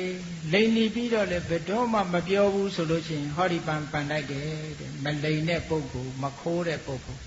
အဲ့တော့ခိုးတဲ့လိန်နေဆိုတာလူရဲ့အရည်ချင်းတွေပြက်နေတာပေါ့နော်ခိုးခြင်းလိန်ခြင်းဆိုတဲ့အမှုကိုမပြုတဲ့အပြင်ယသောလတ္တနာမေစေယလူတွေကစီးစိမ်ဥစ္စာချမ်းရံနေတကောအာနာပါဝါတွေရလာတဲ့အခါကျတော့မေ့တတ်တယ်ကုသိုလ်ကောင်းမှုမှာမေ့ပြီးတော့အာနာရစ်မှုလာတတ်တယ်မန်ရစ်လာတတ်တယ်တဲ့အဲ့ဒါလို့စီးစိမ်ဥစ္စာချမ်းရံနေရလာတဲ့အခါကျတော့ဘဝမမေ့ပဲနဲ့မန်မရစ်တဲ့ပုဂ္ဂိုလ်ဖြစ်ရမယ်အဲ့တော့ နတ်ပန်းတော်ဝင်ပန်တိုက်တဲ့ပုဂ္ဂိုလ်ရဲ့အရေးချင်းဟာနံပါတ်1သူများဥစ္စာကိုမခိုးရဘူးနံပါတ်2လိမ့်လေလှည့်ပြားပြီးတော့မပြောရဘူးနံပါတ်3စီးစိမ်ယာတုအာနာရရှိလာတဲ့အခါမှာမရစ်မှုရဘူးတဲ့အဲ့ဒီအင်္ဂါ3ချက်နဲ့ပြည့်စုံလို့ရှိရင်နတ်ပန်းတော်ဝင်ကိုပန်တိုက်ပါတယ်လို့ပထမနာသားကဒီလိုရွေးချယ်ပြီးတော့ပေးတဲ့အခါမင်းရင်ပြင်မှာရှိတဲ့လူသိန်းပေါင်းများစွာသောလူတွေဟာနောက်ဆုတ်သွားတယ်ဟုတ်ကဲ့လားဘာဖြစ်လို့တုံးဆိုလို့ရှိရင်လူပြည်လူလောကဆိုတာနော်သူများဥစ္စာမခိုးဘူးလို့ဆိုပေမဲ့လို့တနည်းနည်းနဲ့ယူနေတတ်ကြတာဟုတ်မဟုတ်ဘူးလားခိုးတယ်ဆိုတာသူများပစ္စည်းသွားခိုးမှမဟုတ်ဘဲနဲ့လိမ်ပြီးတော့ယူတာလဲခိုးတာပဲနော်နောက်ပြီးတော့မူသားစကားဆိုတာလည်းပဲမူသားမပါလင်္ကာမချောတဲ့လူပြေမှာလင်္ကာချောအောင်တော့နည်းနည်းမူသားလေးထည့်လိုက်ကြသေးတယ်ဟုတ်လားအဲ့တော့မူသားမပါလင်္ကာမချောဆိုပြီးတော့မူသားလေးနည်းနည်းလေးသုံးမှလူရဝင်တာဖြစ်နေတော့ဒီလူတွေပန်းကိုဘယ်သူပန်းရဲပါမတော့မပန်းရဲဘူးကိုမှန်တာကိုပြောတယ်လို့နောက်ပြီးတော့ယာတုအာနာပါဝါလေးရလာတဲ့အခါကျတော့မမေ့ရဘူးဆိုတဲ့ပုဂ္ဂိုလ်တွေကလည်းပဲအမတန်မှရှားတယ်ဟုတ်ကဲ့အဲ့တော့ဒီအင်္ဂါ3ချက်နဲ့ပြည့်စုံမှသာလေဟောဒီကက္ကာရုဆိုတဲ့နတ်ပန်းတော်ဝင်ကြီးကိုပန်တိုက်ပါတယ်ဆိုတော့သိမ့်ပေါင်းများစွာသောလူတွေနောက်ဆုတ်သွားကြဒီထဲမှာဘသူထွက်လာတယ်လဲလို့ဆိုရင်ဘယင်ရဲ့ဆရာလုပ်နေတဲ့ပရောဟိတ်ပုံနာကြီးသူကနေရှေ့ထွက်လာပြီးတော့ဗာပြောတယ်လဲဆိုရင်ဟောဒီပြောဆိုတဲ့အင်္ဂါရက်တွေအားလုံးနဲ့ကျွန်ုပ်ပြည့်စုံတယ်တဲ့ဒါကြောင့်မို့လို့နတ်ပန်းတော်ဝင်ဟာကျွန်တော်နဲ့ထိုက်တန်ပါတယ်ကျွန်တော်ပေးပါလို့ဟုတ်လားတောင်းလိုက်တယ်တောင်းလိုက်တဲ့အခါကျတော့ပထမနာတာကကောင်းပါပြီဆိုသူ့ခေါင်းကနတ်ပန်းတော်ဝင်ကိုချွတ်ပြီးတော့ပရောဟိတ်ပုံနာကြီးရဲ့ခေါင်းကိုစွတ်ပေးခဲ့ပုံနာကြီးပန်းတကုံးရမသွားဘူးလားရသွားတယ်နော်ရသွားတဲ့အခါကျတော့ပုံနာကြီးကနောက်ပန်းကုန်းကနတ်သား၄ယောက်ဆိုပန်းကုန်း၄ကုန်းပါပန်းတကုံးရပြီးတော့နောက်ပန်းတကုံးကိုလည်းပဲသူ့ကိုပေးဖို့တောင်းတဲ့အခါကျတော့ဒုတိယနတ်သားကဘာပြောတော့ဓမ္မေနဝိတမေသေးယာနနိကတေယဒနံဟရိဘောဂိလတ္တနာပိစေယသဝေကကာရုမရဟတိဒုတိယနတ်သားကသူ့စီကပန်းကုန်းကိုလိုချင်လို့ရှိရင်တော့ဟောဒီအည်သွေးစံနေနဲ့ပြည့်စုံရမယ်တဲ့ရောခြင်းပုဂ္ဂိုလ်သည်ဓမ္မေနတရားသောနိလန်းဖြင့်ဝိတံစည်းစိမ်ဥစ္စာကိုဧသေးယရှာဖွေရမည်စည်းစိမ်ဥစ္စာရှာတာဟာတရားတဲ့နိလန်းနဲ့သာရှာပဲတဲ့မတရားတဲ့နိလန်းနဲ့မရှာရဘူးတဲ့နော်ဓမ္မေနဝိတမေသေးယဓမ္မေနတရားသောနိလန်းဖြင့်ဥဋ္ဌာဏဝီရိယေနထကြွလုံလဝီရိယနော်ဘာဟာဗလပရိစိတလက်ယုံအားကိုးတဲ့သေတာဝက္ခိတချွေဒီကြအောင်ရှာကြရကိုယ့်ရဲ့လုံလစွမ်းအားနဲ့တရားတဲ့နိလန်းနဲ့ရှာရမယ်တဲ့ဓမ္မေနာတရားသဖြင့်ဝိတ္တစည်းစိမ်ဥစ္စာကိုဧသေးယရှာဖွေရမည်နိကတေယကောက်ကျင်စင်လဲသောဤဖြင့်တဏံဥစ္စာကိုနာဟရေမဆောင်ယူရသူတစ်ပါးဆရာပစ္စည်းရအောင်လို့ဆိုပြီးတော့ကောက်ကျစ်တဲ့ဤတွေမသုံးရဘူးတဲ့တချို့ကကောက်ကျစ်တဲ့ဤကိုအသုံးချပြီးတော့ကိုပစ္စည်းရအောင်ကြံဆောင်တဲ့ပုဂ္ဂိုလ်တွေလောကမှာမရှိဘူးလားရှေးတုန်းကနော်ရှေးတုန်းကမုတ်ဆိုးတယောက်ကတော်တဲ့ကနေပြီးတော့ဖမ်းလာတာသမင်းနှစ်ကောင်တကောင်ကအကြီးတကောင်ကငယ်ငယ်လေးဖမ်းလာတဲ့အခါကျတော့လမ်းကြတော့ကစားသမားအယက်သမားတယောက်နဲ့တွေ့တဲ့အခါကျတော့မေးတယ်ဒီသမင်ကလေးတွေဘလောက်လဲတန်ဖိုးဘလောက်လဲလို့မေးတော့မုတ်ဆိုးလှုပ်တဲ့ပုဂ္ဂိုလ်ကအကြီးလေးကအကြီးတကောင်ကနှစ်ချက်တဲ့ဟုတ်လားအဲ့ဒီခေတ်ကဈေးသိပ်ချောင်တာနော်သမင်အကြီးတကောင်ကနှစ်ချက်တဲ့ဟောဒီအငယ်လေးကတစ်ချက်လို့ပြောဆိုတော့ခုနကကစားသမားကဒီလိုဆိုရင်ကျုပ်ကိုအငယ်တကောင်ပေးပါလို့ဆိုပတ်စံတစ်ချက်ပေးပြီးတော့သမင်ငယ်လေးဆွဲသွားတော်တော်လေးသွားမိတဲ့အခါကျတော့ပြုတ်ဘုဆိုနေပါအောင်ဗျဆိုနောက်ကလိုက်လာပြီးတော့ကျွန်တော်ဒီအငယ်လေးမလိုချင်ဘူးအကြီးလိုချင်တယ် ဆိုတော့မုတ်ဆိုးကဘာပြောတော့အချီးလိုချင်လို့ရှိရင်ခင်ဗျာကျုပ်ကို2 ကြက်ပေးရမယ်တဲ့ဆိုတော့ကစားသမားဘာကြခင်ဗျားကိုကျုပ်ခုနကတော့1 ကြက်ပေးပြီးပြီနော်တဲ့ဟုတ်တယ်လေတဲ့1 ကြက်ပေးပြီးပြီဟောဒီသမင်လေးက1 ကြက်တန်တယ်တဲ့အဲ့တော့ငွေ1 ကြက်ရဲ့1 ကြက်တန်တဲ့သမင်ကလေးဆို2 ကြက်ပြည့်မသွားဘူးလားတဲ့ဆိုမုတ်ဆိုးကလဲသွားတယ်အဲ့ဒီမှာဟုတ်လားနော်လဲသွားတဲ့ခါကျအေး तू ပြောတာလဲဟုတ်သားပဲလို့ဆိုပြီးတော့ကဲရော့ဆိုပြီးတော့သမင်အကြီးကိုပေးပြီးတော့အငယ်လေးပြန်ပြီးသွားဘယ်လိုလိန်လိုက်တာတော့သိလား1 ကြက်ထဲနဲ့သမင်အကြီးကိုဆွဲသွားတာပဲမဟုတ်လားသူ့ဟာနဲ့သူပြန်ပြောလိုက်တာနော်သမင်လေးက1 ကြက်တန်တယ်တဲ့ခုနတော့ကခမရကိုကျုပ်1 ကြက်ပေးပြီးပြီတဲ့အဲ့ဒီသမင်ကလေးက1 ကြက်တန်ရဲ့အရင်ပေးထားတဲ့ငွေ1 ကြက်ရဲ့ပေါင်းလိုက်ရင်2 ကြက်မဖြစ်ဘူးလားတဲ့ဆိုဟိုကဟုတ်သားပဲဆိုပြီးတော့ယူသွားလိုက်ရှာတယ်နော်အဲ့ဒါလိန်ပြီးတော့ယူတဲ့နီးတနည်းနောက်တနည်းကတော့ဒီလိုပဲလူတယောက်တောထဲကနေယုံကလေးတွေ့တဲ့အခါကျတော့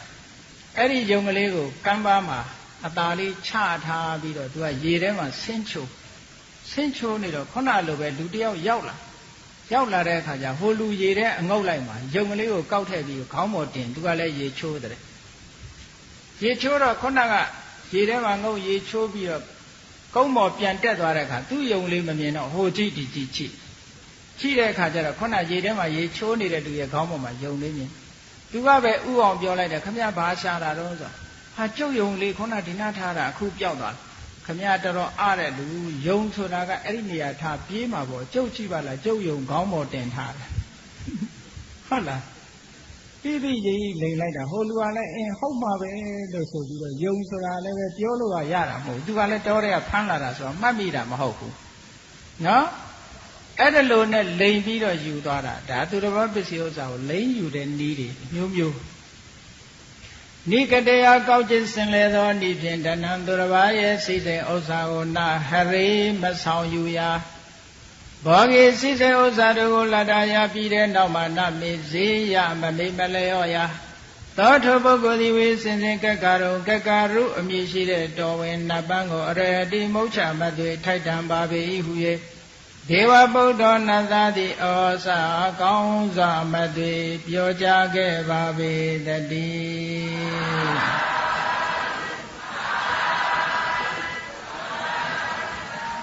ဒုတိယနတ်သားကစီးပွားရှာရင်တရားသဖြင့်ရှာပါတဲ့ရှာရမယ်တဲ့တရားသဖြင့်ရှာတယ်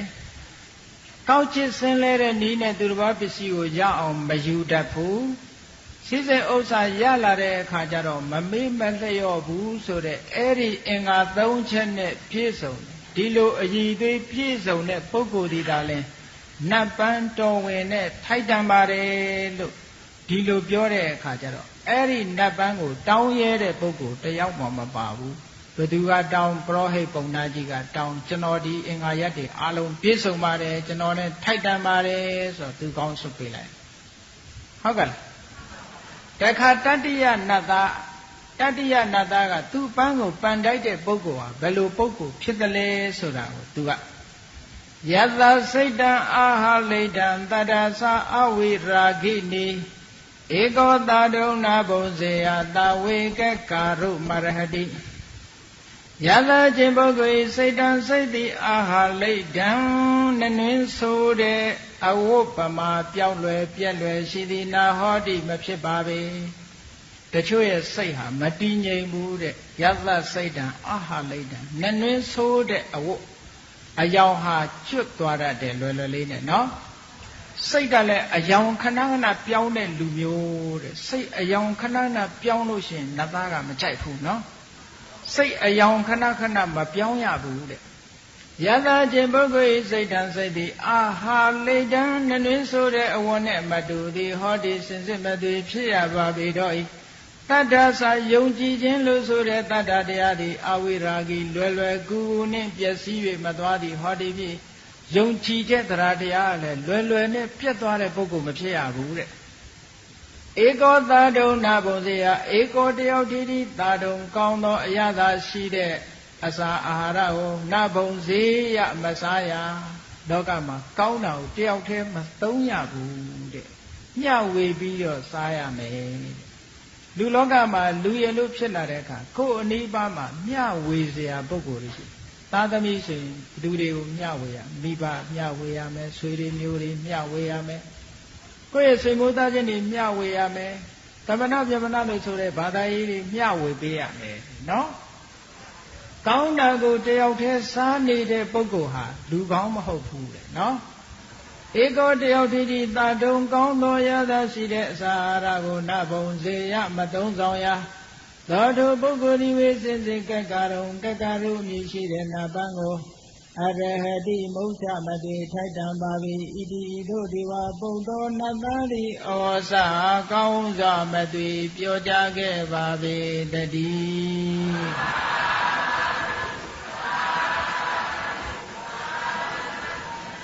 ဟောဒီနတ်ပန်းတော်ဝင်ကြီးနဲ့ထိုက်တန်တဲ့ပုဂ္ဂိုလ်ကတော့စိတ်အယောင်မပြောင်းတဲ့ပုဂ္ဂိုလ်တဲ့တရားတရားလွယ်လွယ်နဲ့ပြတ်မသွားတဲ့ပုဂ္ဂိုလ်တယောက်တည်းကောင်းတာကိုမစားတဲ့ပုဂ္ဂိုလ်တဲ့အဲ့ဒီပုဂ္ဂိုလ်မျိုးသားလဲဟောဒီနတ်ပန်းတော်ဝင်နဲ့ထိုက်ပါတယ်ဒါလူတွေမှာရှိတဲ့ရှိတတ်တဲ့အင်္ဂါရက်တွေကိုနတ်သားတွေကဖော်ပြနေတာနော်အဲ့ဒီတော့လည်းပဲဒီအင်္ဂါရက်နဲ့ပြည့်စုံပါတယ်လို့ထွက်ပြီးပြောရတဲ့ပုဂ္ဂိုလ်တယောက်မှမရှိဘူးပရောဟိတ်ပုံနာကြီးကပဲဒီအင်္ဂါတွေနဲ့သူပြည့်စုံပါတယ်ဆိုပြီးတော့ဒီပန်းကိုလည်းပဲသူ့ပဲပေးပါဆိုပြီးဟောပန်းကုံဘယ်နှကုံရသွားပြီလို့သုံးကုံရသွားပြီအဲဒီတော့တတိယနတ်သားကသူ့ရဲ့ပန်းကုံကြီးကိုချိပြီးတော့ဟောဒီပန်းကုံနဲ့ထိုက်တန်တဲ့ပုဂ္ဂိုလ်ကတော့ဘယ်လိုပုဂ္ဂိုလ်လို့ဆိုတော့တမုခဝါတိရောခဝါယောတန္တေနပရိပါဒတိယထဝရိတထာကာရိသဝေကကာရုမရဟတိယောခြင်းပုဂ္ဂိုလ်ဤတမုခဝါမျက်မှောက်မှာပဲဖြစ်စေတိရောခဝါကွယ်ရာမှာပဲဖြစ်စေတန်တေသူတော်ကောင်းတို့ကိုနပရိပါဒတိဆယ်ရည်ချိန်ပေါင်းခြင်းကိုမပြုတတ်ပါပေရှေ့မှာပဲဖြစ်စေ၊ကွယ်ရမှာပဲဖြစ်စေသူတစ်ပါးကိုသူတော်ကောင်းပုဂ္ဂိုလ်တွေရဲ့အပြစ်ကိုမပြောတဲ့ပုဂ္ဂိုလ်မဆဲတဲ့ပုဂ္ဂိုလ်ဟုတ်ကဲ့လားရောခြင်းပုဂ္ဂိုလ်ဤတန်တေသူတော်ကောင်းတို့ကိုနမုခဝါမျက်မှောက်မှာဖြစ်စေ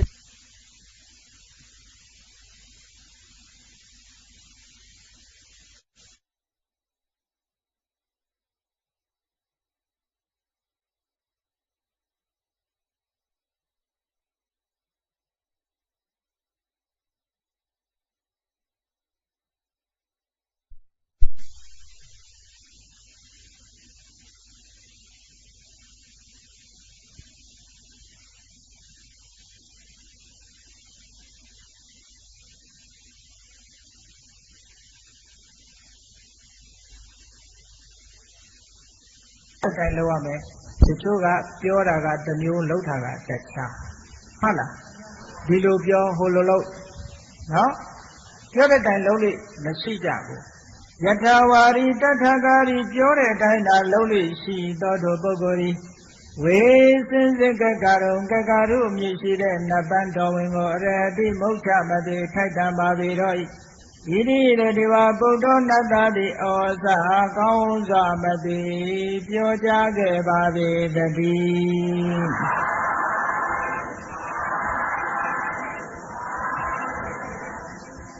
အဲ့ဒါလို့ပြောလိုက်တဲ့အခါဟောနတ်ပန်းတော်ဝင်ကိုထိုက်တန်တဲ့ပုဂ္ဂိုလ်ဆိုတာ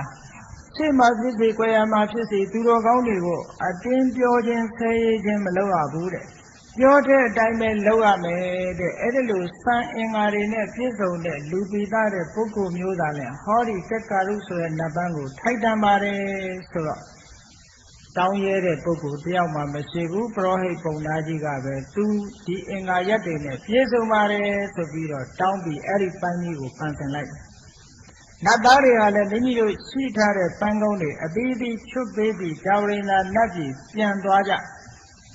ပြန်လဲသွားရောပုံသားကြီးဘာဖြစ်တယ်လဲဆိုရင်ပန်းခွေကြီးကတဖြည်းဖြည်းနဲ့တင်းလာလိုက်တာသူ့ကောင်းကြီးကိုတံပြားကြီးနဲ့ပတ်ထားတယ်လို့ဖြစ်ပါတယ်ဟုတ်ကဲ့လားအရင်တော့ကတော့မှုန့်မှုန့်ကြိမ်ကြိမ်နုနုညံ့ညံ့ပန်းလေးတွေကပုံသားကြီးခေါင်းပေါ်ရောက်လို့နတ်တွေလည်းပျောက်သွားတာနဲ့တကြိုင်နဲ့ပန်းခွေကြီးကတဖြည်းဖြည်းနဲ့တင်းလာလိုက်တာပုံသားကြီးအဲ့ဒီကြတော့မှအမလေးအလိုလေးလှုပ်ကြပါအောင်လှုပ်ကြပါအောင်နဲ့အော်ဟစ်ပြီးအဲ့ဒီနေရာမှာလူလိမ့်ငိုးနေတယ်နော် ဘာဖြစ်လို့တော့ဆိုသူကလိန်ပြီးတောင်းလိုက်တာဟုတ်ဒီအင်္ဂါရက်တွေနဲ့သူပြည့်စုံတာမဟုတ်ဘူးလိန်ပြီးတော့တောင်းလိုက်တာအဲ့ဒါနဲ့ဝိုင်းပြီးတော့ဒီပန်းခွေကြီးကိုချွတ်ကြတယ်ဘယ်သူမှချွတ်လို့မရဘူးဟုတ်ကဲ့လားတံပြားကြီးနဲ့ပတ်ပြီးဂဟေဆော်ထားတယ်လို့လုံးဝချွတ်လို့မရဘူးအလုံးလူတွေဟာလက်လျှော့ကြရတယ်ပုံနာကြီးကတော့တငုံငူတူရိုးရိုးနဲ့အော်ဟစ်ညည်းညူပြီးတော့တမျိုးလုံးစူးနေအောင်အော်နေဒါနဲ့ပုံနာကြီးကိုပွေ့ချီပြီးအိမ်ပို့လိုက်ကြအိမ်ရောက်တဲ့အခါလည်းပဲပုံနာကြီးဟာခေါင်းကြီးကတင်းကျပ်လို့ပန်းခွေကြီးတွေကိုချွတ်ချင်တော့လဲချွတ်လို့မရတရစ်ပြီးတရစ်တင်းတင်းလာတဲ့အခါခေါင်းမှာတံပြားကြီးပတ်ပြီးတူနဲ့ထုနေတယ်လို့ပုံနာကြီးဟာဆင်းရဲဒုက္ခတွေသင်္ထန်စွာခံစားရပါတယ်တဲ့ဘယ်လောက်ကြာတယ်လဲဆိုရင်9ရက်တိတိခံစားနေရတယ်နော်အဲ့ဒါလိုခံစားနေရတဲ့ပုံနာကြီးရဲ့ဆင်းရဲဒုက္ခကိုမမြင်ရမရှိရဖြစ်တဲ့အခါဗာရဏသီမင်းကြီးကအမတ်တွေခေါ်ပြီးတော့စည်းဝေးတိုင်ပင်တယ်ဒီတိုင်းပြစ်ထားလို့တော့ပရောဟိတ်ပုံနာကြီးသေလိုက်တယ်ဘယ်လိုလုပ်ကြမလဲဆိုတော့ပညာရှိအမတ်တယောက်ကအကြံပေးဒီလိုဆိုရင်အဲ့ဒီနတ်တွေပြန်လာအောင်ပွဲသဘင်ကြီးပြန်ပြီးတော့ကျင်းပကြအောင်မှဖြစ်မယ်ဆိုဗာရဏသီပြည်မှာပွဲသဘင်ပြန်ပြီးတော့ကျင်းပရတယ်နော်အမတန်ကြည့်ကြတဲ့ပွဲလမ်းသဘင်ကြီးကိုပြန်ပြီးတော့ကျင်းပတဲ့အခါပွဲကြီးဆိုပြီးတော့ခုနကနတ်သား၄ယောက်ဟာပြန်ရောက်လာတဲ့အခါမှာသူတို့ရောက်လာတော့မှပဲပရောဟိတ်ပုံနာကြီးသူတို့ရှိရာမင်းရင်ပြင်ဘက်ကိုခေါ်လာပြီးတော့ပရောဟိတ်ပုံနာကြီးကသူ့ကိုကဲပါတဲ့သူဟာလိန်လီပြီးတော့ဒီပန်းခွေကြီးတွေကိုတောင်းမိတာပါသူ့မှာဒီခုံအင်္ဂါတွေဆိုလို့တခုမှမရှိပါဘူးတဲ့နော်အဲ့ဒါလိုလိန်ညာပြီးတောင်းမိတဲ့အတွက်ကြောင့်ယခုကဲ့သို့ဆင်းရဲဒုက္ခခံနေရခြင်းဖြစ်ပါတယ်လို့ဆိုတော့နတ်သားတွေကအချင်းပုံနာတဲ့ဟောဒီတော်ဝင်နတ်ပန်းဆိုတာတာမန်ပုဂ္ဂိုလ်မပန်တိုက်ဘူးတဲ့သင်ဟာလိန်ညာပြီးတော့ဒီလိုတောင်းတာရလိမ့်မယ်လို့သင်ထင်တာကိုဒီပန်းဟာအမတန်မှမြင့်မြတ်တဲ့ပုဂ္ဂိုလ်တွေနဲ့မှထိုက်တန်တဲ့ပန်းဖြစ်တယ်နောက်ဒီလိုလိန်လေပြီးတော့မလုပ်ပါနဲ့လို့ဆိုပြီးတော့နတ်သားတွေဟာသူတို့ရဲ့ပန်းခွေလေးတွေကိုအသာလေးပြန်ချွတ်လိုက်တော့မှပုံသားကြီးဟာသက်သာသွားတယ်နော်လိမ်လေပြီးတော့ယူလို့မရဘူးအဲ့ဒါလို့ပြန်ချွတ်လိုက်တဲ့အခါကျတော့ပုံသားကြီးယောဂဝေဒနာသက်သာသွားတော့နတ်သား၄ယောက်ကနေပြီးတော့လူတွေကိုကောင်းတဲ့အချက်တွေနဲ့ပြည့်စုံရဖို့တိုက်တွန်းပြီးတော့နတ်ပြည်ကိုပြန်သွားတယ်အဲ့ဒီနတ်သားတွေတဲကအငယ်ဆုံးနတ်သားကဘယ်သူလဲလို့ဆိုရင်ရှင်မာကသဗ္ဗအလောင်းနော်သူ့ရဲ့ကြီးတဲ့နတ်သားကရှင်မာမောက္ကလံသူ့ရဲ့ကြီးတဲ့နတ်သားကရှင်သာရိပုတ္တရာအကြီးဆုံးခေါင်းဆောင်နတ်သားကဘုရားအလောင်းအဲ့ဒီလိုတခုသောဘဝမှာဘုရားမြတ်စွာရဲ့ရှင်သာရိပုတ္တရာရဲ့ရှင်မောက္ကလံရဲ့ရှင်မာကသဗ္ဗတို့နတ်သားဖြစ်ပြီးတော့ပွဲတိုက်တဲ့ဘဝမှာနတ်ပြည်ကပွဲနဲ့အားမရလူပြည်ကပွဲလာကြည့်လို့ယခုလိုဖြစ်ပြနဲ့ကြုံရတာနော်အဲ့ဒီလိန်ညာပြီးတော့တောင်းတဲ့ပုံနာကြီးကတော့ရှင်ဒေဝဒတ်ရဲ့အလောင်းတဲ့ဒေဝဒတ်ဖြစ်တဲ့အခါလည်းပဲလိန်တဲ့လူကလည်းဝါသနာပါသွားတာနော်ရှင်ဒေဝဒတ်ဖြစ်တဲ့အခါလည်းပဲပင်စဝတ္ထုလို့ခေါ်တဲ့ဝတ္ထု၅မျိုးမြတ်စွာဘုရားထံမှာတောင်းတယ်။ဘာတောင်းတယ်ဆိုရင်ယဟန်တော်များဟာတဲ့အမြဲတမ်းပန်းတိကိုသင်္ကန်းကိုသာဝိုးယုံရမယ်။ဒကာဒကမလှူတဲ့သင်္ကန်းကိုလက်ခံရင်အဲ့ဒီကိုတော့အာဘတ်သင့်စေ။နော်သူတောင်းတဲ့အချက်တွေကယဟန်တော်တွေကဒကာဒကမတွေဆောက်လှူတဲ့ကျောင်းမှာမနေရဘူးတစ်တင်ရင်မှာတစ်သလုံးနေရမယ်။ကျောင်းပေါ်မှာနေပြီလို့ရှင်အာဘတ်သင့်ပါစေ။နော်ရဟန်းတော်တွေအမြဲတမ်းတတ်တတ်လို့ပဲစားရတယ်။သားငါစားမိလို့ရှိရင်အာဘတ်တင်ပါစေ။ရဟန်းတွေကတောရကျောင်းမှာပဲနေရမယ်။ရွာကျောင်းမှာနေမိရင်အာဘတ်တင်ပါစေ။ဟောအဲ့ဒါလို့တောင်းဆိုချက်တွေဒီလိုတောင်းဆိုချက်တွေကိုတောင်းပြီးတော့ဒီတောင်းဆိုချက်၅မျိုးနဲ့လိုက်ပြီးစီးယုံပြီးမြတ်စွာဘုရားရဲ့တတိသားတာဝက900ကိုသွေးဆောင်ခွဲပြီးတော့ခေါ်သွားတယ်သံဃဗေဒကကံကြီးကိုကျူးလွန်ခဲ့တယ်နော်အဲ့ဒါလို့ကျူးလွန်တာဟာလိန်ညာပြီးတော့လှုပ်တာတဲ့အဲ့ဒါလို့လိန်ညာပြီးတော့လှုပ်တဲ့အတွက်ကြောင့်မုဒဝါဒအကျိုးကိုရှင်ဒေဝဒဘဝမှာခံရတယ်လို့ပရောဟိတ်ပုံနာကြီးဘဝမှာလည်းခံရတယ်တဲ့ဒီလိုဘုန်းကြီးတို့ကက္ကာရုဇတ်မှာ ဗုဒ္ဓမြတ်စွာကဟောကြားတော်မူခဲ့တာဖြစ်ပါတယ်။ဒါကြောင့်မလို့ဘုန်းကြီးတို့မျိုးကောင်းသားမျိုးကောင်းသမီးတွေ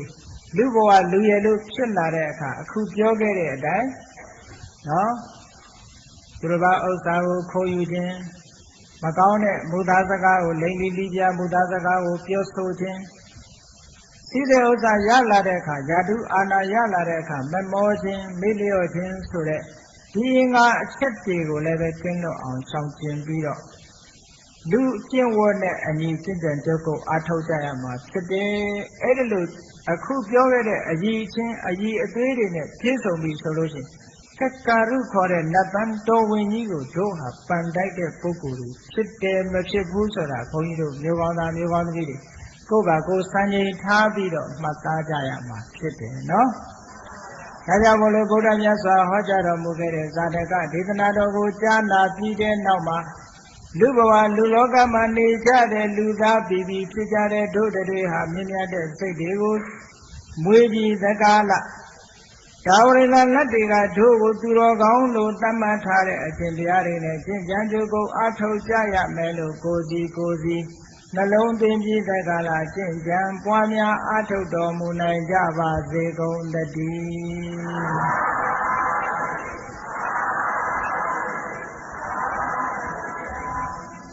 ဣတ္တဘုလိုက်တတ္တဝါများစွာ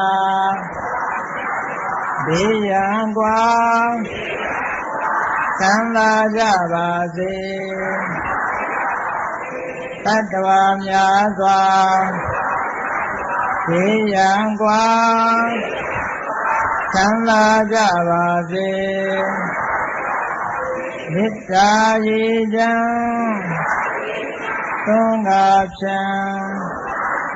ငြိမ်းချမ်းကြပါစေမေတ္တာရေချမ်းသုံးကားဖြံငြိမ်းချမ်းကြပါစေဓမ္မတရံပိဝေတဝနာဝိသာသဗ္ဗေသမုဟတံအာသရမရာတိတိဘာဝောနိဗ္ဗာနံယန္တုသာရောဓမ္မောတရံလောဘဒေါသမောဟစိတ်တောင်းကင်းကြောက်ကြည်၏တရားစေကိုဒီဝိတဝဝန္တာရှင်ပြတောက်ကြရကုန်သောကြောင့်ဝိသာသဗ္ဗေပူဇာမြင့်နောက်ကိလေသာစိတ်တောင်းဟုသည်များတို့သည်သမဝေတပိဉ္စဘေတွင်ရေမတင်ကဲ့သို့ကင်းစင်လင်းပြောင်းပေမရောက်အောင်ပယ်ကြောင်းအကုန်သည်ဟောန္တုစင်စစ်မတိဖြစ်ကြပါစေကုန်သတည်းအာသရမရံအိုခြင်းလဲကွာနာခြင်းလဲကင်းသိခြင်းလဲရှင်းထသောဒီတိဘဝံကိလေသာဟုအပူခတ်သိင်ကင်းခြင်းရာစစ်ဖြစ်ပေထသောနိဗ္ဗာန်နိဗ္ဗာန်ဟုခေါ်ဤလိုတော်တို့သာရောတရားချစ်ခင်စိတ်ကောင်းဝင်ကြသူတော်စင်များတို့သည်ယန္တုပါရမီဆင့်စဉ်မြင့်နေမြင်၍မလင်ပုံတည်ဆက်ရောက်တော်မူကြပါစေကုန်တည်း